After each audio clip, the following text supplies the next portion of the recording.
consciousness continues beyond the grave, and that and went on to very dramatically change his view from strict physicalist to really there's more going on here.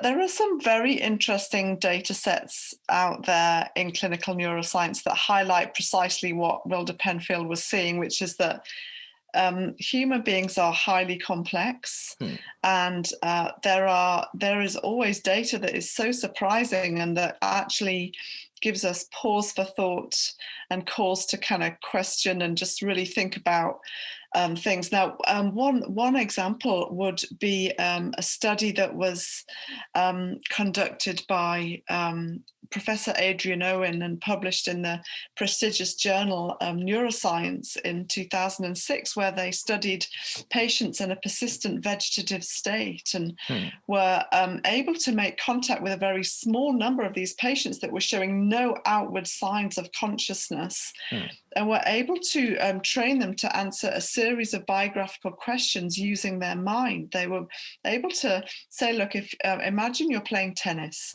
Right. And if you imagine you're playing tennis, a network of areas to do with motor movement and control light up in your brain. And then they said, imagine you're moving around your house at home. And if they do that, a number of areas to do with spatial navigation light up. And then they would ask them a series of questions and say, if you want to answer yes to this question, imagine you're playing tennis. And if you want to answer no to this question, imagine you're moving around your house at home. And they asked them biographical questions that could be verified by family members. And a very small number of these patients answered every single question correctly,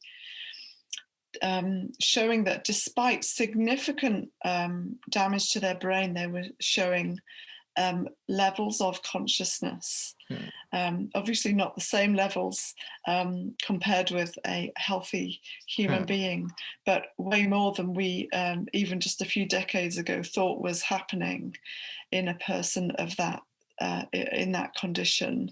And so this gives us pause for thought. It reminds us human beings are highly complex. Another data set is of near-death experiences, which is very vast. Right. And there's one particular account called Proof of Heaven by Eben Alexander, who was originally a physicalist and a Harvard neuroscientist, and really dismissive of his own patients.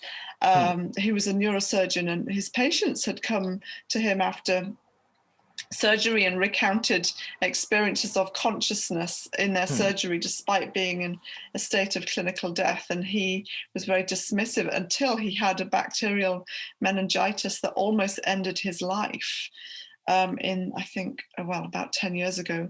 And he went into a very, very deep coma. His family were told to put their affairs in order. He wasn't expected to survive, and miraculously pulled through and described this very, very vivid experience, despite the fact that the vast majority of the brain, the parts of the brain known to be associated with consciousness, had shut down entirely.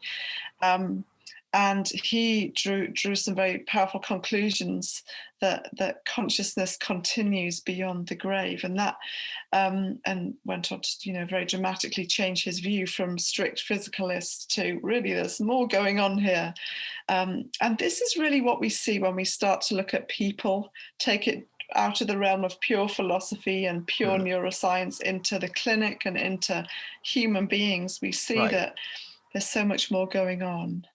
And this is another thing that I try to draw out in my book, that any persuasive account of the relationship between mind and brain has to take account of the complexity that we see in the clinic.